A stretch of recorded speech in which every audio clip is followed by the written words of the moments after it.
in the context of some physical science or some even social sciences, right? So the problems are going to ask you, for example, you have an equality that says, what's the velocity at 3? Well, then you take the derivative of the position and you plug a 3 in, right? So it's all about, do you know how to take derivatives? Do you know which function to plug this thing into? It's nothing new, to be honest. So you just got to get in there and try it out. All right. There's some cool problems in there, like blood flow through veins and stuff. And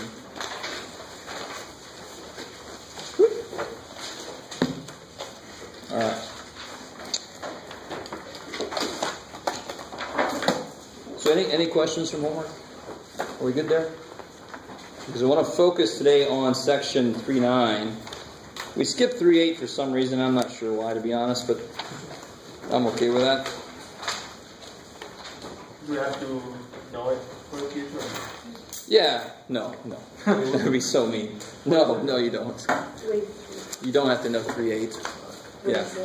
Because we're skipping. What's the point of 3.8? Well, to be honest, I said I told the people in a study group the other day I might say something about it, but the interesting thing is, if you have a, let's say, it doesn't matter, Jeff. Let me let you absorb that. So something might follow that rule is, what happens normally with population of a country or something? Population of, like a rabbit population somewhere where there's no predators or something. What's going to happen after a little while? It's going to grow. And why would that growth not be constant? Because does that make sense? It's constantly doubling. Well, because once you grow, you've got more rabbits to go and do their thing. That will make more growth. And once you grow again, you got more rabbits to do their thing. And it's sort of like that thing about where you watch a zombie or infection, and they say, it's here, and then tomorrow it'll be there. It's like, holy crap. Because then you got more and more people that are vectors to spread this disease or to bite people and become zombies. More and more. Same kind of idea. Of course, one is nice, spreading life of little rabbits, and the other one is creating zombies. But that's a small change. So this is, if I look at this as population, the rate of change of the population is directly proportional to the population itself. That's what it says. As the population gets bigger, then the rate at which the population grows gets larger also. That's what we just said, and it only makes sense. You guys kind of with me? And this K, I don't know if you've heard of this, like the United States, I don't know, to be honest right now, we used to be just below 2%. And 2% was sort of like the stability marker, right? So we actually want to be around or below that, right? If you're too far above that, you're going to grow outside of your resources. If you're too far below that, you're going to shrink your population and not have enough of the people to do things. You with me a little bit? So this is actually related to, if the population was growing by 2% a year, then K would be 0.02. Oh, that's really nice. Now, let me see if you guys, and this will be all I say about this section, by the way, is this talking about this, because it's the main part of it. Look at what this says. I take the derivative of a function and I get a constant times that same function. Let me let you absorb that for a minute. So do you see how, what's the only function we have that relates to that? So what if K was 1? What if K was 1? This says the derivative is the function. What's the only function we know that does that? E. So now if it's times K, can you guys help me? So if it was e to the t, if that was my population, then dp dt would be p again, right? Okay. So how can I make a little k dude show up here? Where would it have to be here? Front of the e. Right there. Okay. So very often when you first learn about E, try to think back, maybe pre-calc or before that, I don't know, maybe around pre-calc normally. When you first heard about E, teachers normally talk about how it models population growth really well. Well, there you freaking go. You actually can't see the whole picture about why it does it until you actually get to calculus. You sort of with me here?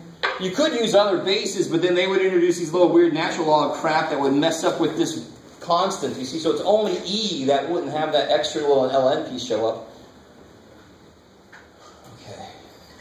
So you remember continuously compounded interest? Have you guys ever learned that? Where they actually have an E in it? I don't know if you guys... That's why. The more money you have, the more money there is to grow. The more it grows, the more money there is to make it grow. The more it grows, the more, holy shit, right? And it just runs away. All you got to do is get some money in the first place, which is where most of us are having trouble. All right, so that's the huge thing behind that section, is that this is really the only function that we know that will match this, that will actually do what this says. And this just makes sense. And it leads directly to this being the answer. All right, so enough of that. And so parts of what you get into there are like half-life of uranium, because you could have Kb negative, so it decays, right? Not the video game half-life, but you know how long it takes until half of it is left. Okay. So I want to get into 3.9 now. And to do 3.9, I need to show you this. Oh, did I turn you off? There you are. Okay. So those of you who were in the study group the other day, you know what I'm about to do.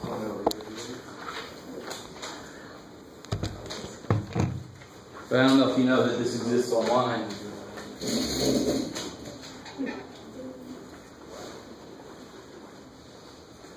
Oh, no. So while this thing is thinking, let's see.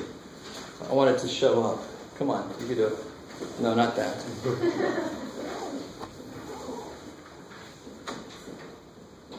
That one? Yeah. Etch-a-Sketch. All right, cool. So somehow Etch-a-Sketch plays into the whole idea behind section 3.9, and it plays into it beautifully. And I don't remember how I came up with this idea, but it only makes sense. So has anybody never even heard of this before? Etch-a-Sketch? It's okay if you haven't. Some of you guys are like, no, but it looks like everybody else has, so screw you, man. I'm not going to tell you. But basically, you twist the knobs, and there's a little dude in the middle that puts a little line on it, a little like almost ballpoint pen inside that draws on the surface. And then if you shake it, all those little particles come falling down. Right? You remember that? So obviously, well, this actually works the same way. Watch, it's kind of cool. So if I try to do both at once, it'll go off to the side, diagonally, sometimes, blah, blah, blah. And then if I don't, look at that, it's a little person where it's pointing is. Now watch this, it's kind of cool. Shake it. But the way that this plays into section 3.9, if I wanted to graph this on the Etch-a-Sketch, I obviously can't go in the X direction at the same speed as I'm going in the Y direction. Let me see if you guys agree. Yeah. So if I go in the X direction at a certain speed, and I go in the Y direction at a certain speed, and I do them both at the same time, I'm going to get that. Right? So imagine somebody pushing a box this way and somebody else pushing a box that way. If they push at the same speed, at the same force, the box is going to go diagonal. But what do I want this? What does this do? It curves. It curves. So I need the person who's pushing it this way to stay pushing it at a constant rate, maybe, right? But as he's pushing, what's the person pushing this way have to do? Yeah, they have to keep pushing faster and faster and faster and faster so that it goes around. And we know what that means. In a way, I know if I just take derivatives directly, what is dy dx of this? Oh, shit, I need to hire a cameraman. See that? All right. Is that pointed the right way? Yeah, sorry. So 2x. Now, that's not really capturing what I want to talk about, though. That talks about how quickly y is changing with x. These are two separate people, right? Maybe I got one person doing this now and the other person doing that now. And this is controlling the x, y, so he's just going, oh. And this guy's going, oh, shit. Right? So that it actually makes that turn. Are you guys kind of with me? I love this example because it's exactly the idea. So instead of taking the derivative with respect to x, that's no fair. I want to look at them each, and they're both, I'm talking about the rate, the true rate, the per time rate. So I want to take the derivative of everything with respect to time. So the guy controlling the y piece, he's going at some velocity. over a certain amount of time. That's how far he's going to push it, right? So this is somehow related to time, and the x is somehow related to time. They're both functions of time. Let me see if you guys agree. So at a certain time, I can see where is the position of the x and where's the position of the y. So it's not that people hate related rates. They hear bad things about related rates. I really don't understand, because even in implicit differentiation, it's a little gross. You got to remember how to do dy, dx, and all that stuff, but it really isn't like totally, completely horrible. So this is just the same damn thing, except now I'm not doing by dx, I'm doing everything by dt. So before, only dy dx would show up, because dx is 1. But now I get dy dt, and I get dx dt. So everybody gets a little thing that gets attached. So what's the derivative of y? dy dt. dy dt. 2x dx dt. Good. So what this tells me is, if this guy's going at a constant rate, let's say he's going 1 click per second. Is that you guys with me? So he's doing 1 click per second. 1 Mississippi, 2 Mississippi, 3 Mississippi. Are you guys with me? So it's going, the X guy's going, alright, just stop. And then this guy's speed is dependent on what? It's dependent on his speed and where it is. Which kind of makes sense, because as I move on a parabola, as I move over on the x, it's going faster and faster on the y, in the y direction, right? So the y direction motion is twice the x position times the x direction motion. And that, with the way that a parabola looks, it only makes sense. And if you think about this, this guy's going 1 click. So at 1, now at 0, it's weird. I don't have to go anywhere, because I've got to wait for him to move. I don't want the y to go anywhere at 0, or I got to move over. So at 0 kind of makes sense. At 1, and I just told you that this dx dt is 1 click per second, right? So at 1, how fast is dy dt? Yeah, it'll be 2 times 1 times 1. So it's 2 clicks per second, right? At x equal to 2, what's dy dt? It'll be 2 times 2 times 1, it'll be 4. Right? So let me shake this. Well, let me put this where I want. Alright, you don't have to make. Alright, so that's just satisfying. So if I go 1 over, I've got to go 2 up. Does that make sense? And now this is not perfect, because it would be flowing, it would be continuous, but I have to break it down to like delta y delta x. I can't do continuous very easily. Yes, sir? How did you get is that dy dy or dy dt equals 4? Oh yeah, so if x equals 2, dy dt Oh, you just plug it into equals 2 times 2 times 1. Okay.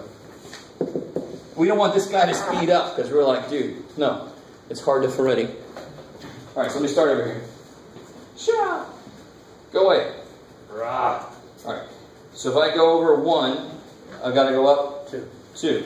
Then I go over 1 more, now I've got to go up 4. Now guess what? If we go over 1, now I'm going to have to go up what? Now I'm at 3, it'll be 2 times 3, you got to go up 6.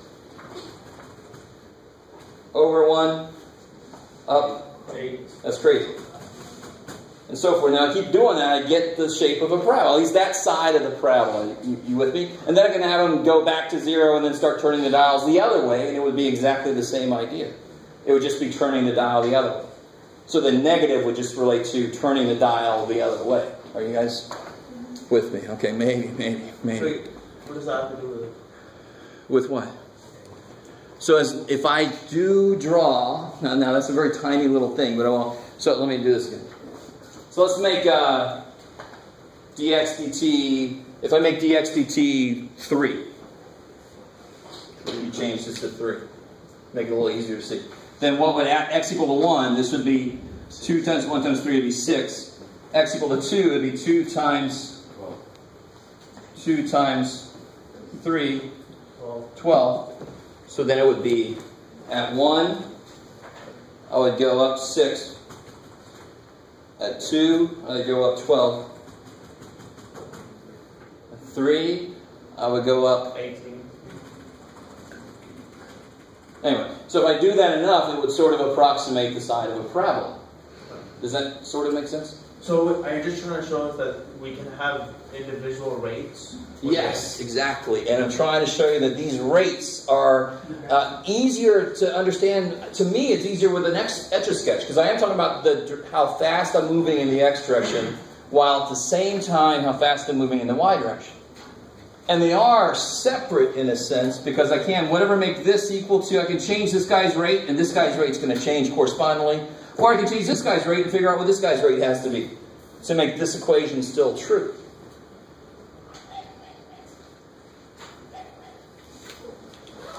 So tell me this: could I just, if I had an equation like this, wouldn't I say like P is related to Q?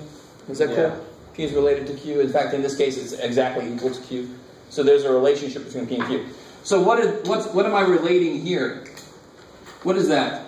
The rate of Y. Rate of change. So this is a related freaking rate. So that's why the section is called what it is. So if I start with an equation that relates whatever, in this case, Y position and X position, I can then take the derivative to get the relationship between the velocities in those directions.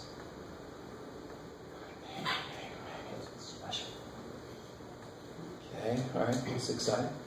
All right, so let's do an actual example. Let's do the classic example. Let's see. So here's a classic example. Let me see if they got it. Here, beautiful. I love it. Air is being pumped into a spherical balloon. So I got a spherical balloon. I got air being pumped into it. That's a sphere right there. That's what that is. Sphere. There, sphere. Let's look at orange one. Or tomato. Tomato. Yeah, it's been sitting around too long. It's turned purple. And the volume increases at a rate of 100 cubic centimeters per second. So I'm pumping 100 cubic centimeters per second of air into this thing. So the volume is increasing. And I want to know how fast the radius of the balloon is increasing.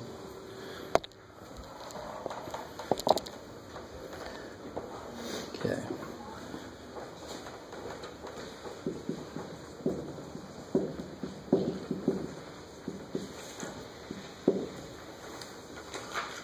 So, We need a formula that relates volume and radius. So beautiful. So I need two things. I need a formula that relates volume to radius. And then I also need to identify what they tell me, what they ask me in symbols. Right? We've done that before, and it becomes really stupid important to be able to do that really quickly. So what would this whole thing be in symbols? V equals. No, well, Oh. dV dt, and that is 100. Cool. We'll bring the units back in later.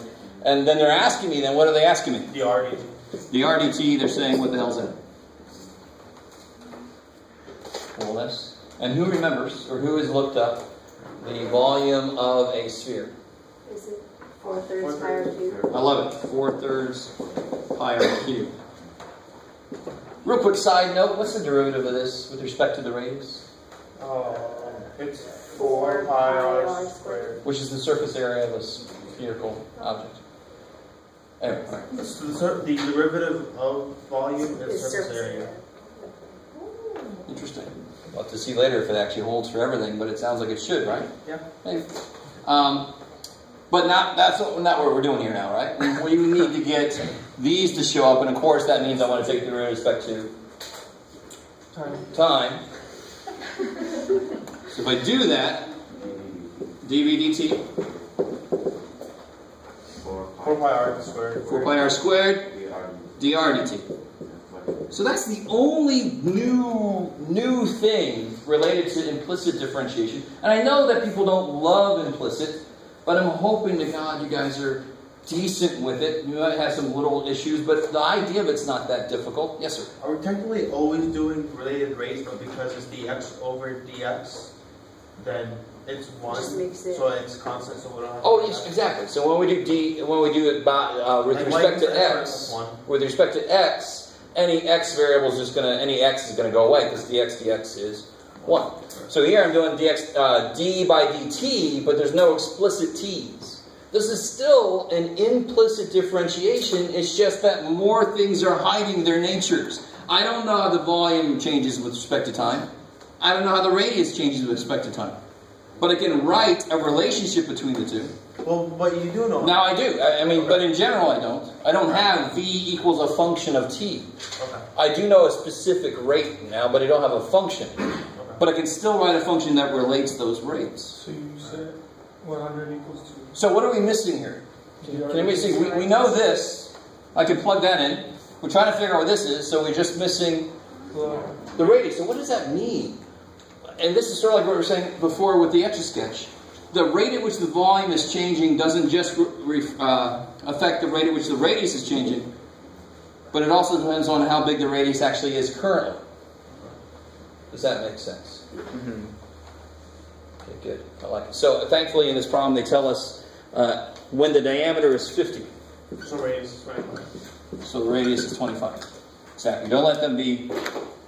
Okay, that's good. Don't let them be sneaky and throw a diameter in there. Make sure you get the actual thing you need. Will they always be giving us the diameter or whatever it is, so that will we have two unknowns? They'll actually give it to you sometimes when you don't even need it. Like if this would have been just like that, would the R even have still been there? No. It would have just been DRD. Would I need to know what the radius is then? They might give it to you and they're just giving it to you just to maybe trick you a little bit, but you don't need it then, so you don't need it. But anytime you do need it, they got to give it to you, or they have to give you a way to figure it out. Okay. I like it. Okay, so now I got everything I need, right? So I know the radius. At a time when the radius is 25 centimeters, and I know that this is constant, I want to figure out how quickly is the radius itself changing. So we just plug everything we know. Yeah, you just plug in everything you know. This is awesome. This is just one thin layer of calculus on top of old algebra shit. Make sure you put the numbers in the right place, right? But you have to understand how to go from here to here. Now, of course, you're also going to have to be setting up some of your own equations. So we'll talk about that in a minute. This is just a well-known equation. So now, what goes here? 100. 100. It was 4 pi. 625. Yeah, so 25. Yeah, good. 25 squared. And then this I don't know. So 100 divided by 4 pi 625. Yeah, well, actually, I would do this. 100 divided by 4 times 25 times 25 pi, because this just goes away. Equals dr dt. So it's whatever 1 over 25 pi is.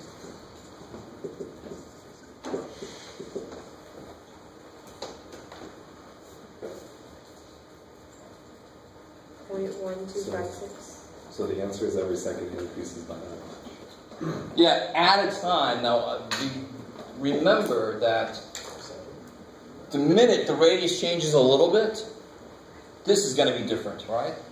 So this is an instantaneous change, just like we're used to. Only at the instant when it's this, then this number is true. Say again? 25 squared? Oh, so it's 25, 25. Whatever you want to do it, it's going to come out to the same number. But I just saw 100. It killed that 100. That's nice. And then I got the extra shit sitting there. I like it. Now, let me make this more concrete. All right? And somebody help me out. I'm sorry, say it again. What does this come out to be? You still have it there? Oh, .1256. 1256, sure. Whatchamacallits? What's the unit's going to be? Centimeters. Centimeters cubed. Per second. Per second, right? No, it's Centimeters cubed was here because it was talking about It's just centimeters. volume. 0.0127. So why does this become... Notice, what was this? That's a radius. The radius. And radius is in centimeters. This is a centimeter squared, and I divided by it. So centimeters cubed divided by centimeters squared is... Centimeters. Thank God, because it's supposed to be centimeters per Time. time, and I think this was seconds. Oh, okay. Oh, centimeters. Become a second. There you go. Alright, now. Was that difficult? No. Not horribly. The only way they're going to make it more difficult is to give you more complicated geometrical problems where you're going to have to use proportions sometimes to figure out your equation. So we'll actually do a couple like that together, just so we can remember what the hell all that means. But let me make this nice and say the word.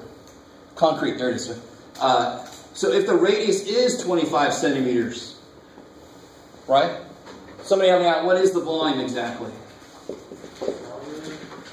4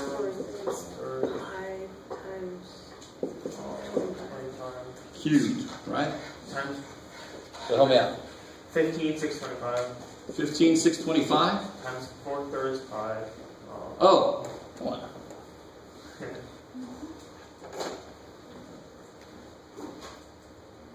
$65,449.846. I like it. Cool. All right. Now stay with me. I'm going to see if you guys can go with me on this. We figured out that the radius is going to change by that much, supposedly, right, per second. So, let me see if you guys can go. 1 second later, let me see. Blah, blah, blah, blah, blah. All right, let's do it this way. There's a couple of different ways I can do it, trying to figure out which is a good way to go. So that's the volume when the radius is 25 centimeters. All right, help me out now. You ready? You ready? 1 second later, what should the volume be? You guys can do it. And what's the units here? Centimeters cubed. Good. 1 second later, why do I say you should be able to tell me what that is? Because they tell me how the volume is changing, don't they? 1 second later, how much more? So it would be 200 centimeters cubed. 1 second later, how many more cubic centimeters should come in? 100. Every second, there's 100 more cubic centimeters coming in, right? Right. Stay with. Now, let me make sure you understand. This is all you have to do in the homework. You with me? This would be it. You would be done. This is Jeff doing weird shit. But I really want to show you where this number comes from concretely. Right? So if I let 1 second pass, stay with me now. This is so cool if you let it be. Please let it happen. The volume now is going to be 65549.846. Now, work back. Tell me what the radius is for this. 25.1. No. Do it. Don't. We're checking to see if this is true. Don't use it. I'm going to check to see if it's true. So what do I mean? Well, I know the formula for this, don't I? What was that, 4? Yes. Oh crap, Jeff, you're that much closer to retirement if you can't read your damn thing. Equals 4/3 pi r cubed. Come on, now help me out. You can do this. Multiply by 3/4, divide by pi, take a cube root. You can do it. You got the little magic computers. Sound like an 80. Back in my day, we had stamping on a rock. If we messed up the homework too much, our rock would be gone. Shit. The rock, Mom. Sorry. 25.0127. 25.0. That, it wasn't put in parentheses when it was dividing. It was 1 divided by 25 times pi. Yeah, no, but like when it was going to the calculator, it wasn't put in parentheses. So it put the pi on top, and it did pi divided by 25. Oh, so we were all depending on you. Nobody else did this. So what is 1 divided by 25 times pi? It's 0.0127. 0127. Yeah. All right. So everybody check that out. 1 divided by 25 pi. Make sure the pi is on the bottom. This all kind of depends on that. And you can see that because you know what I'm going for here, right? Yeah. So is anybody else double checking this, or are we all just... Yeah, it's all right. 25.0127. So 1 second later, we saw what the volume... How did we know what the volume became? Because they freaking told us. And then we worked back to see what the radius would be for this volume, and it matches with what we said the radius would change by. I don't know if you guys understand what just happened. We proved it. If you don't understand what just happened, it's all right. As long as you understand what we did here. But this is concrete. You can just look at it and you can say, oh, there, that's how it changed. Holy shit. Can you always do this kind of thing? No, so don't get too excited. To like prove something. All right. And why would this not be the right exact answer? You guys can get this. Pi is not an exact number. Yeah, if I went out a few more decimal places, it would not match up exactly with that. It wouldn't. Because that is only true At 25? When the radius is 25, 1 second is a lot of time. If I went 0.1 second, it would be better. If I went 0.01 second, it would be better. If I went 0.001 second, it would be better, but it would still never be exactly right.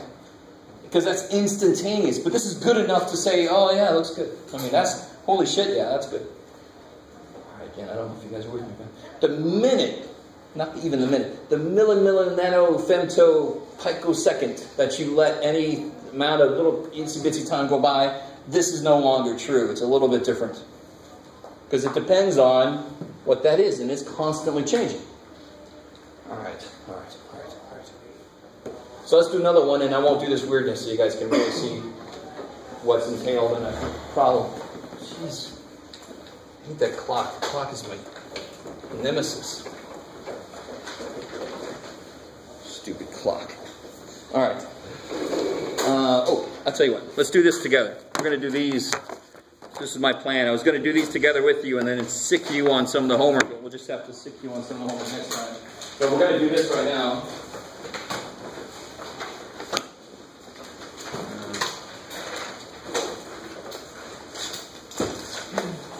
I had to quickly say that because the minute I say the phrase next time, everybody starts to try. It's like Pavlov.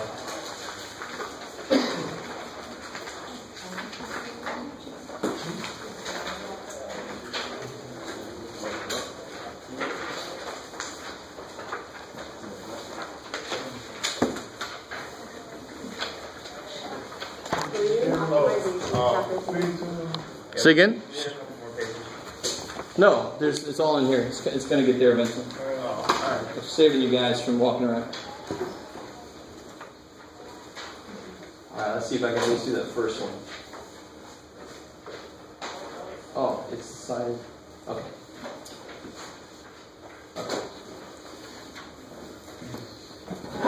Technology. Alright.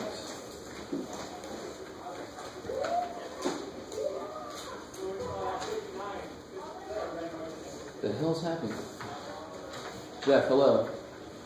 There it is. Alright, that's exciting. Stop it. Alright. Now, this first problem is perfect to get you ready for some of the later problems in the homework. So read through that and make sure you understand what's going on. What's the volume of There you go. So if you have the book, and even if you don't have the book, it's still going to be on WebAssign, but if you have the book, in the very front they have a lot of, this is the first thing you should always check. What's in the front, what's in the back, and what kind of answers do they give me? It's the first things you check when you get a new math book. In the front they have geometrical stuff, including the volume of a cone. Do you want us to memorize all the equations of the geometric? No, I'll give it to you. Would you give it to us? Yeah. Okay. Alright, cool. It's too bad. It should be something we all know, but we just don't. It's okay. I'll do it. It's not your fault. Alright, so very quickly, let's see what we can do here. So we got a cone. So like that ice cream cone problem. Except with no ice cream. Too bad. And it's 40 feet across. And it's 60 foot high. And there's some H2O. I should have filled it with Kool-Aid or something. But so I don't have to say water. There's some H2O, and you put the height of the water in there. It doesn't say anything about being full. All I know is it's draining. And the expressions I want to write have to be true for any time. So just pick a place to put the water. The H2O. The liquid. The fluid. The fluid. I like it. Now, how tall is that? 60. No, this whole thing's 60. How tall is this? It's It's really H. Why not? Or X, or B, or omega. So what's the limit of H? It's H. Just don't even make too much out. There's no limits involved here, thankfully. Alright. And what's the radius? What's the radius of the whole thing? What's this radius? 20. Yeah, it's 20. What's the radius at the level of my water? R. There you go. Sorry, I got excited. You got the idea. So you have, very often in a lot of these problems, they give you like an entire shape and then you're draining it or filling it. So then you just give yourself a level where it's at and identify the variables.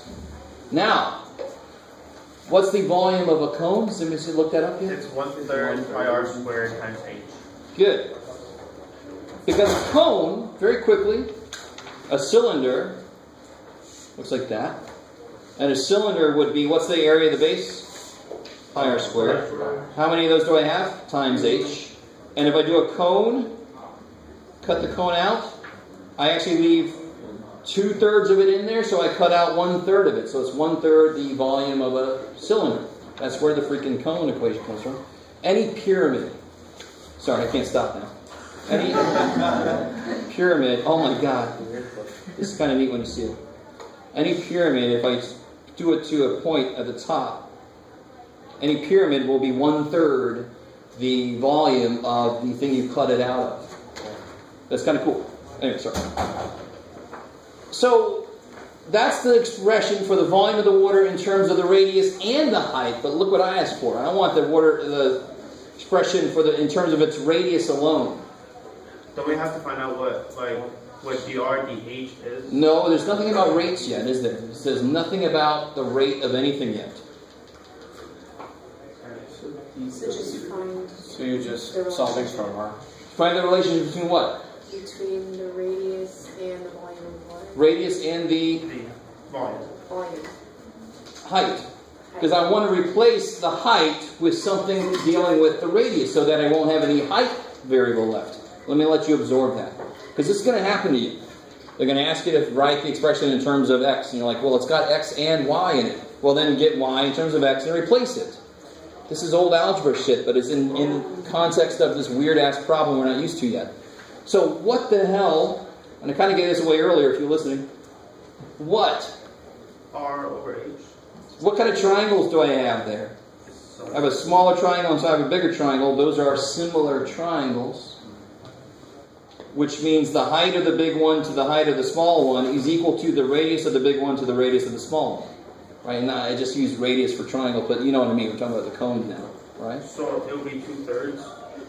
Yeah, it will, yeah. Because it'll be, let's see, R to 20 is equal to H to 60.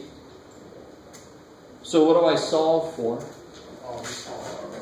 What do I want to get rid of? You solve for H. Solve for H, so I can replace that. Oh, okay. Does that make sense? So then H equals 3R. Which is actually, you can just see that if the height is 60 and the radius is 20, isn't the height 3 times the radius? So if this asks, what is the volume of the water in the tank in terms of its height, then we would do the opposite. We would. Yeah, we would have gotten radius is 1/3 the height and replaced that. So now I got volume is 1/3 pi r squared times 3r. So then I get volume is pi r cubed. Now do not go and believe that this equation works anywhere except in this specific problem. The only reason we got that is because of the fact that it lives inside this conically shaped tank, right? I guess that's a good start. So see if you can do part B on your own, and we'll pick it up from there next time.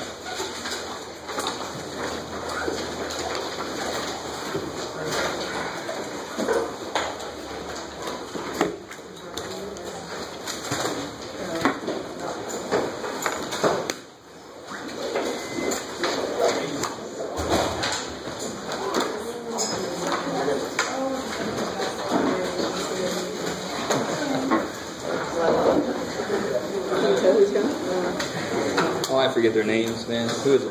The pink one. The pink one? Oh.